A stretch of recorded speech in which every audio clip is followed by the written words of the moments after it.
Well, hello guys, welcome back to the channel and welcome back to the wing episode. Maybe 2 episodes, not sure yet. So we have set the fuselage aside, it's right there. And we are moving on to the wings of the Skymaster F-18 Super Hornet. The wings, as I've mentioned in my previous video, are a very large step on this aircraft, and there's a lot going on with this wing. So without further ado, stay tuned and we will get into getting the wings all completed.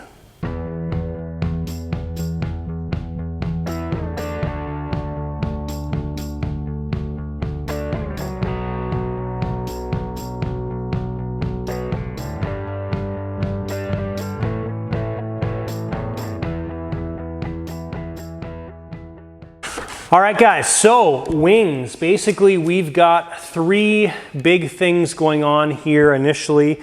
We've got our, what would be classed, I guess, is our aileron surface, which doesn't really do a whole lot of aileron work. We've got our large flap here as well too, and we've got our leading edge as well. You can see the 3 open squares that the servos themselves fit into. So I've put quite a few of these F-18 wings together. I've got some drawings and some schematics of how to do the control servo horns up and things like that, because this wing does not come ready to use from Skymaster. So it's important that you do things in a mindful manner with these wings, otherwise you're not going to have success with them. So that's what we're doing in this video, getting into the wings. I don't know if it's going to be everything in this one video because there's a lot going on with these wings. We've got to deal with all the surfaces, the servo mounting, the pylon mounting as well, the tip pylon mounting. So there's quite a bit, but we'll see what happens. So anyways, guys, we are going to hop into this. I need to wrap my brain around how we're going to lay these servos out and things like that, because we've got the Spectrum IX20 radio going into the power box. So we need to do a little bit of playing, but basically step number 1 in this is going to be mounting servos. The other step number 1 is control horns on the flap and aileron surface. So let's get into this. All right guys, so I'll review quickly here how this wing is all set up. So you basically have your aileron servo, your horn's going to come up, and it's going to operate the servo, or the surface itself. Now when you do this, it's very, very tight in this area because there's a covering that covers everything. So it does need to be really, really tight to the actual pivot. Okay, so that's how that one works. Your flap surface is all going to be internally completed. So you're basically going to have a rod that comes through, pushes the flap surface down, and your leading edge, again, it's going to be internal. You set it up with a really, really short servo horn on bearings. Basically, that's the movement right there with that carbon rod. So the bearings sit inside there.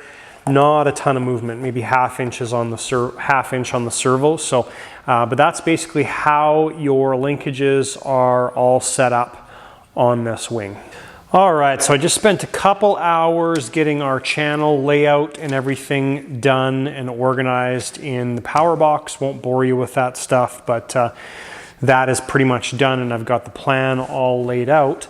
So definitely impressed with the quality on the finishing on this kit. So some of the previous kits, there was a lot of extra work to do here. There still is a little bit of grinding, but we are really close, which is very nice to see. So generally on the previous kits, you'd have to spend a bunch of time grinding all of this stuff off, and this one's a lot better. They did get the servo mounts done a little bit nicer as well too, so they kind of, looks like they kind of pre-planned having the servo wire go in there. So on the previous kits, you would have had to grind this out, grind that all out, Didn't have the nice little corner pieces on here, so definitely a lot nicer. Good job, Skymaster. But we do have to do a little bit of grinding to get the servo in position. It's really close, actually. That one we may be good. But anyway, so that's how the servos mount in there. Now the kit comes with two different styles of aluminum L brackets. So this set here, they're a little bit nicer finishing. They've got these little countersinks in the L brackets. Now those are for the ailerons. Reason for that is because the wing gets so skinny over here, there's not much room for screws in that area, okay? So keep that in mind. Those four are for your aileron. All these other ones are for your flaps and leading edge. So one side has the threads for your servos. The other side is just a standard hole. And basically the wood screws screw in and hold that all in place. Now these wood screws obviously sit a little bit proud of the aluminum L bracket, but because we've got a bit more depth with the surfaces, they work in that area. So anyways, that is how the servos get laid out here. This is what your leading edge actuator is going to look like. So essentially goes on there, the bearings go inside the channel, and that's basically it. So quite simple. I'm not sure on room on this yet. We'll have to see if that's actually going to fit there. If not, we want to sand a little bit of that edge to bring the servo further this way. But pretty straightforward setup. All right, so when you work with the Skymaster F-18 wings, you basically have to work from the flap. This is obviously my suggestion. Work from the flap to the aileron to the leading edge. Reason for that is with the main spar here or main tube that goes through, your path for the wire on these wings is from the flap, you have to go to the aileron and then back this way. And all of your wires are going to come out of that hole right there. There's no channel to get through in that direction.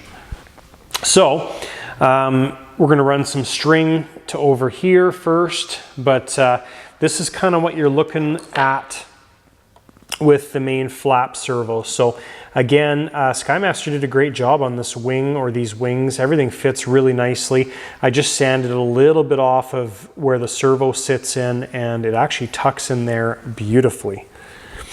So what we're kind of looking at here is where we have to put our horn on the flap itself. So we'll be using a ball joint on the output shaft of the servo right there, and there's a better shot with some light. So we'll be using a ball joint on that sitting against the servo arm. So essentially our hole and everything needs to come out kind of like that. So what I'm going to do is I'm going to put some tape on here just so I can draw that, and I'll show you kind of what we're looking at with the flap. Okay, so we got tape laid down there. All I'm going to do now is just kind of eyeball this and say, okay, well the center of the ball joint is going to be sort of in that location right about there. And then we'll just draw a Sharpie mark. And go about there. Straight through like that. Now the whole point of this is when we pull this flap surface out, this is where we want to be mounting our piece of carbon. I'll throw a diagram up here from previous F-18s, and that shows how I've set that piece of carbon up before. And it's a great system, works very well, and it's basically tested and tried. So the reason we put the Sharpie mark on this end is so now we have to make a hole in the back plate here for that rod to come through. So in that case, we just use a Dremel, and in this case, I'm hoping there's wood in here. Of all the F-18s I've worked on in the past, there's always been wood backing in this area except one time. So just take my Dremel and just Dremel out a channel right here. And that's kind of the process that we go through on these flaps. All right guys, so one of you guys asked for, Jeremy actually asked for me to show taking these exhaust cones off on the 18, so figured I'd just put that in this video here. Basically you've got the keyholes, right, and you just twist it. Now I'll show you. The plug-in is right there, and the wire is very, very short, and it sits against the outside of the cone. So basically you're just reaching in here, unplugging it, and that's how it sits. So when it's plugged in, obviously it's sitting right about there. Now that's the other reason I like using these Dean's connectors, is because they are a really good fit. They're nice and snug. So, but to get it back in, you're basically just plugging in the connector first, and then just lining up the keyholes and giving it a twist. All right, so just a little interim view here. So we've got our servo line for the flaps bunched up, zip tied. The connector or extension is run to this point here. And so I'll also, not exactly easy to get it over here, but also ran a string while I was working in this area. So to get to this hole, you kind of need to go straight and hit it just right. For running my wires and string and stuff like that, I use this flexible fencing wire. So it's, I think it's aluminum, but anyways, it bends really easy, but it, you know, lets you snake it through areas like that. So I'm not going to hook these servos up or install them until I get the connector done on this wing root side, so I can get the servos lined up properly. And the way this aileron works, guys, I will attach some pictures here of the previous wing I did. So you've got an external linkage. Your servo arm is going to come up somewhere about here, and your actual actuating arm needs to kind of go at an angle like this for leverage. So you do need to cut a bunch of the wing out here, and all of that gets covered by the fairing piece or pod that goes over this whole assembly here. So that's how the aileron gets finished on these F-18s. So that is just an interim view. All right, so there's my diagram there from previous F-18s on positioning of those horns. So what I do is I use this bit here, and I think this is about an eighth of an inch wide.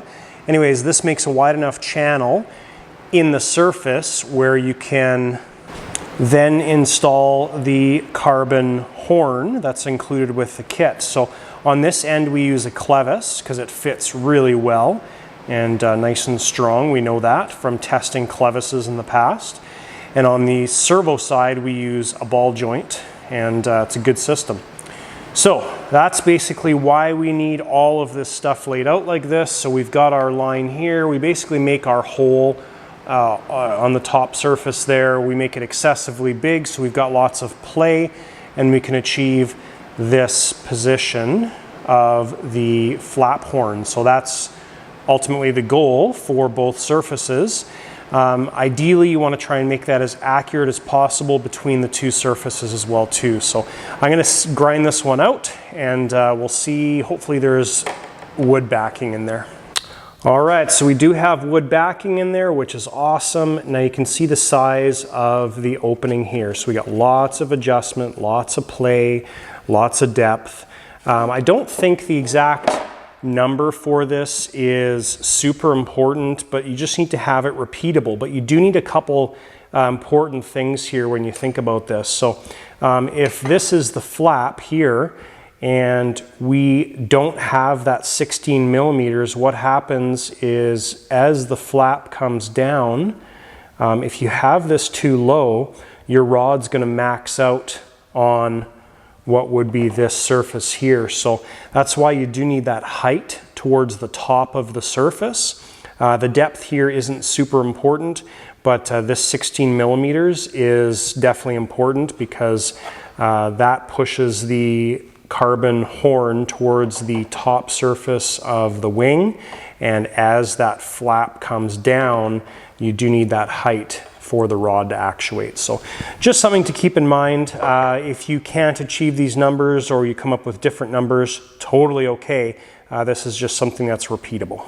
So this surface is done. We're going to do the exact same thing to the left wing over there, and then we'll glue these flap carbon horns in, and that'll be one more step on the wing complete. All right guys, so the tape I had going around the carbon control horns there, I've taken the tape off now that the high sol is starting to stiffen up a little bit, and I'll check this about 3 to 4 times just to make sure as things start to set that we're in the right spot. So I've checked these over 3 times now and they are bang on perfect. So we'll just leave those set aside and let the high sol do its thing. So next thing we have to do with the flaps is we have to put a hole in the back side of the support here for the control arm to come through. So I've just marked the center line, and we'll just put a kind of a rectangle hole with the Dremel through there. Because we are going through carbon on this surface, always make sure you have your vacuum set up sucking the dust. That's very important. So I'll get the holes cut in both of the surfaces, and that's the next step. All right, so we've got our holes cut there on both wings. Next thing we're moving on to is the aileron servos. So remember, the aileron servos, you're using the special L bracket with the little countersink in there. Now the one thing when you're doing these servo brackets up is think about the lack of room that you have here. So we want these brackets to be flush with the top of the servo because we can't go any higher than the top of the servo. So what you do is you get these brackets installed.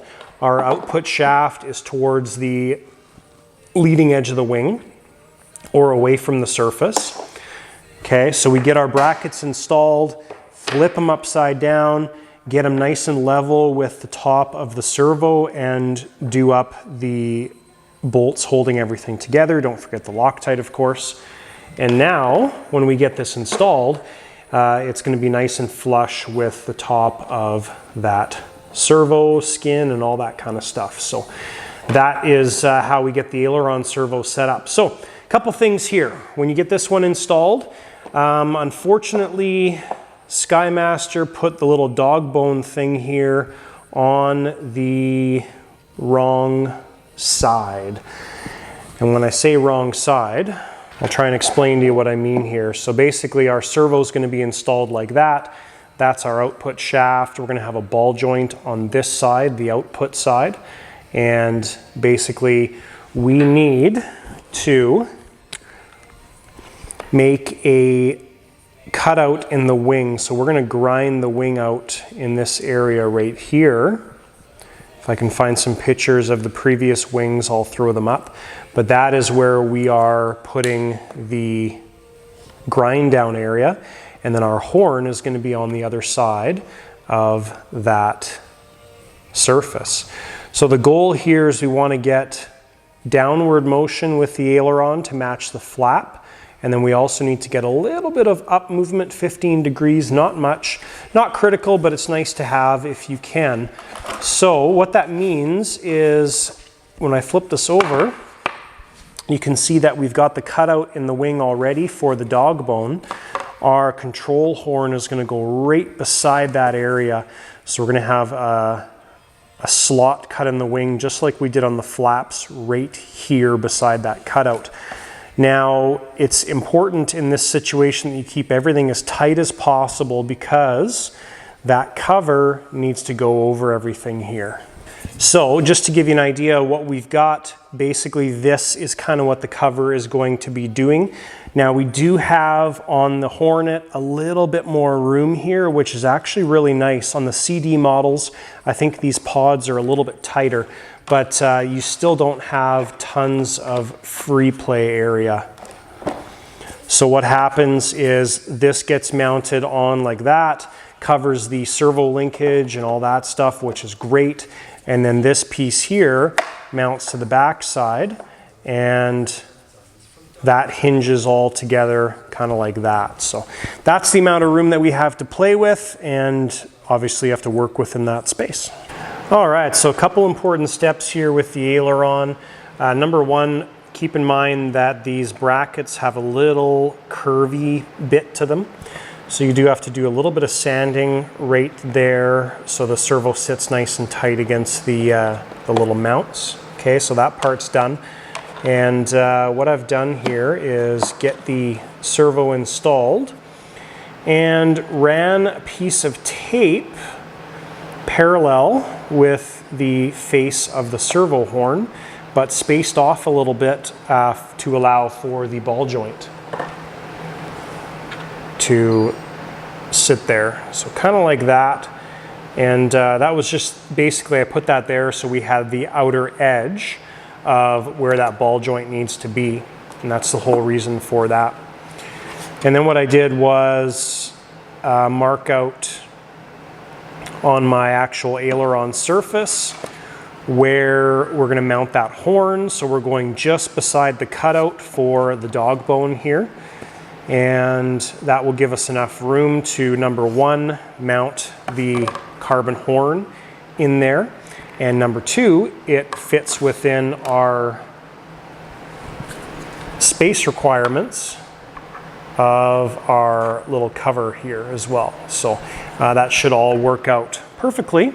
Next thing we're going to do is we're going to do our little cutouts in the aileron surfaces for the carbon horn to mount.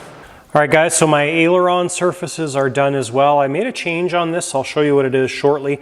Just keep in mind though that your aileron surface, that's why drawing the straight line is very important, because you're not putting the horn in perpendicular to the line on the surface, which you are doing on the flaps. Okay, so on the flaps, your horn is perpendicular, so a 90-degree angle to the actual surface. On the aileron, it's not. If it was 90 degrees to the surface, we would be at this angle, but we're not. We're at that angle. So that just has to do with the servo location. So this servo sits at right angles to the surface. This servo does not sit at right angles to that surface. So that's why drawing that line is very important. So I made a change on the aileron, and I was thinking about this last time, but so from 8.5 millimeters I went down to 3.5. Now I know that's a drastic change, and this one here I went from 10.5 to 7. Now the reason for that change is to try and get this pivot point closer to the surface and closer to the underside of the surface. The further you get this pivot point towards the top of the surface, the steeper this angle needs to be. So if we can get that hole closer to this side, the underside of the wing, that means that our arm can be flatter and our cutout here can be less, okay? So like I said, I don't think it really matters that much on something like a flap, but this number has worked in the past. On my aileron surfaces, I do know that I wish I had brought this down lower and closer, which is why I made that change. So we'll see what happens. I think it's going to work out better, but that's where I've set these surfaces up. So 3.5 and 7 millimeters on the hole on the carbon pivot point. All right, so I found the leading edge on these planes is fairly inconsistent with regards to where that carbon rod or actuating rod is. In this case, the carbon rod is going to sit tight against the servo arm, which is fine, but just be aware that you do need to change the main fixing bolt to something that is low profile. So in this case, we're using a button head that is recessed in the servo arm, and now that carbon actuating rod can sit against the servo arm and move. All right, guys, so I have done the leading edge work here. Just so you have an idea how this is working, one of the beauties of the power box system is you can set up multiple channels on one channel from the radio. So what I mean by that is leading edge flap right, leading edge flap left is number 9. Now number 9 in the radio is paired to the flap switch. And then what I've done is I set up in the radio leading edge flap right, so this one with travels and everything, okay, in the radio. And then in the power box, you match these two channels together. So now my left leading edge flap servo is matched to the other servo, the right leading edge flap. So maybe sounds confusing, but basically the power box allows you to fine tune this secondary servo to match that other one as best as possible. So we may have to do a couple more adjustments there, but right now the servo horn position matches between this servo and that servo. So leading edge flaps are done. This gives you an idea here of what the linkage looks like. So 0 is basically this carbon rod all the way up touching the cover. Takeoff flaps is somewhere about there, and then landing flaps is as much movement as you can get. So that's the adjustments, and leading edge flaps are done. So next thing we have to do is the aileron cutout here, and that's going to be the next big job. And then after that, we'll move to the flap linkage. So when you're doing these wings, you're kind of working from, as I've talked about with the wiring, flap to aileron to leading edge, right? All your wires can route this way and you don't have to do anything in the wing. And then when you're, at least this is the way I do it, when I go through this now, my leading edge is done, then we're moving on to the aileron servo, and then we're gonna move on to the flap servo last. Now we've got all of our wires run, so we can put our connector on this end, and then we'll be able to plug in our other servos into the radio via the Ashlock connector like I've talked about on all of my builds. So next thing I'll probably do here is do the connector up, and then we'll go move on to getting the aileron servo set up. Still waiting on our surfaces to fully cure. They were done this morning about 6 hours ago. And next thing, connectors. All right, guys, so with the flap mocked up here, this is the right wing surface. The flap servo's not screwed in place, but just getting things mocked up.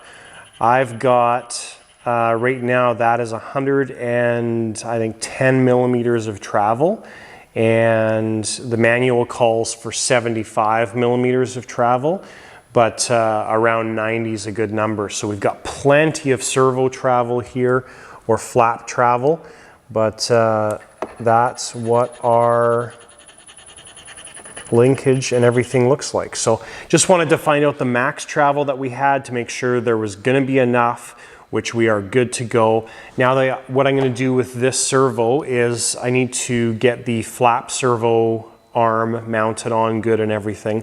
So what I'll do is I'll take the linkage off the flap side. I'm happy with the length and everything, so before I'll do that, I drop a little bit of CA on those threads for the golden clevis so they'll stay put. And then we'll match the other servo up as best as possible to this guy, and then we'll do the fine tuning on the left because the right is good, right? So we'll do the fine tuning in the power box with the servo matching on the other servo. Dang, look at that F-18. Such a cool looking plane. All right, guys, well, thank you to all of you. Great time in the video. Thank you guys that have donated to the shop build fund. I'll throw some pictures up here while the names are scrolling. Basically, we have been priming the shop. We've been painting the shop. And things are going really well. Unfortunately, the garage doors are going to be another 6 weeks. I think it was 12 weeks to get them built. So it's going to be a while, but thank you guys for your donations to the shop build. If you're not sure what we're doing, we are crowdfunding for the shop build at the lighter side of RC, and there's been a ton of donations already. It's awesome. Big donations, small donations, they're all awesome. They're all appreciated. So thank you guys for those donations.